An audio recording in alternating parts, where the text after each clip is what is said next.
My wife and one of my best friends had over a year-long affair behind my back. And Whoa. the second part of that is it even possible for me to move forward?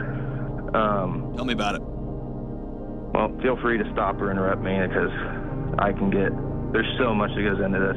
I can get ranting, but Do this for me. okay. Last August, I got on her laptop and found that she had been on a paternity test website. Our daughter just turned 1. Had been on a paternity test website and questioned her about it, and ended up finding out it was one of my best friends who was also my boss.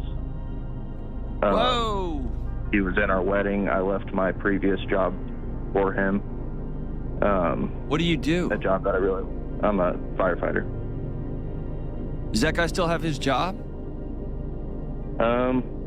Let's just say he left Good. after that.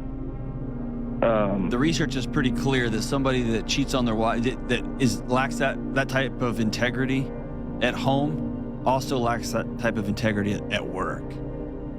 Yeah, and this is an ongoing thing for him. Yeah, and you're a firefighter. I don't want a piece of crap like that out making sure my community is safe, because that sucker's going to cut corners, and some innocent bystander is going to die because that person lacks the deepest roots of character. You're 100% right. Good, man. I hope that dude's like grooming Yeah. dogs or something right now where he can't hurt anybody. All right, so Yeah, the hard part about that too was, so we actually found out she was pregnant a few months before we got married. We were already engaged. It just kind of happened. it she had didn't a just bad kind of reaction happen. to that.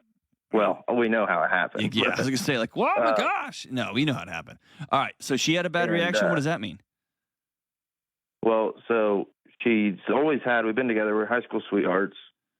She's always had really strong Christian values, and out of nowhere, the night we found out, they flipped like 8 months before our wedding, and it was really bizarre, and I didn't understand why. Like, she started using things like, I'm going to do what I want to do, like comments like that, like regardless of what I think. And so when she found out she was pregnant, she had told me she wanted an abortion. Okay. And it was really hard on me, obviously, of trying to be like, please, don't do this. Like, this is our baby. Like, you will regret it. Is that because she thought it was somebody else's baby? Yeah, which I didn't know, and she didn't tell me. Okay. So that was before our wedding. He was in our wedding. She had started the affair with him, and I didn't find out until over a year later, and had continued every now and then with him through then. How long have you all been married? A year and a half. How old are you? I'll be 25 in a few months. Yeah. This girl broke your heart, man. Yeah. And she gave you the best thing of all time too. At the same time, that little kid, right? Yeah.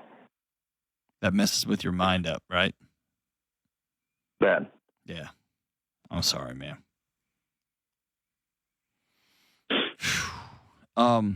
The only way that this marriage can survive, can it? Yes, it can. Is it going to be hard? Yeah. You're a firefighter. You're not scared of hard things. The only way it survives is y'all completely delete everything you knew about your marriage, and you start completely over. And both of y'all are all in. And what does that mean? The fact that you called and said, I looked at her laptop. My wife and I just have laptops. Several, actually. I guess she has her phone and my phone, but we both know the codes to each other. Like, it starts there. Yeah. You don't have secret stuff, and I don't have secret stuff. We're just going to build a unified structure here. Right? You wouldn't put up with that kind of logic in the firehouse, right? You wouldn't have like, I'm just going to prep this however I want to. You can't, because someone will die. Same applies in your marriage. Would she do that? You mean, would she be willing to Control, Alt, Delete, start over, open up finances, share finances, open up electronics, cut off all contact with other people, and just go fully in, us two, ride or die, building a marriage that will last forever? Well, I mean, to add the other extra layer to this situation, so that was like the night that I found out, I went up to the firehouse. Me and him worked different shifts, and I confronted him. And then I came back, and the first thing I said was, here's what I need if we're going to fix this. And that was one of the things. And she genuinely tried for a few weeks, and then it just stopped. And I will say, like, I'm a pursuer, and she's, like, definitely a withdrawer. Like, she shuts down. And so she shut down, and that lasted until the end of December, and we separated. Okay. But this is, you know, when we separated, it's with the hope that, like, maybe something will change and get better. And I do see flashes of that at times. And then there's really high highs, really high lows. I grew up with a mom with BPD. Mm-hmm. And I see a lot of the similar traits in her. And I genuinely believe that, like, a lot of this is caused by the mental illness. And my vows meant something to me. And she broke your vows, regardless brother. of what she did. She broke your vows. I know your vows meant something to you, but she broke them. You're hanging onto a ski rope, and she cut the rope, dude. And you're still trying to ski, and you're bobbing in the middle of the water, and the boat is gone. And it sounds like you've worked your butt off to hold up your end of that rope that somebody else cut. And so go back and forgive your 13-year-old self for being so pissed off at your parents because you don't really know what happened. You kind of do, but probably not. And give yourself some grace, man. You went all into the ring to fight that guy as hard as you could. You just didn't know the person that was supposed to fight with you was going to cut your knees out from under you.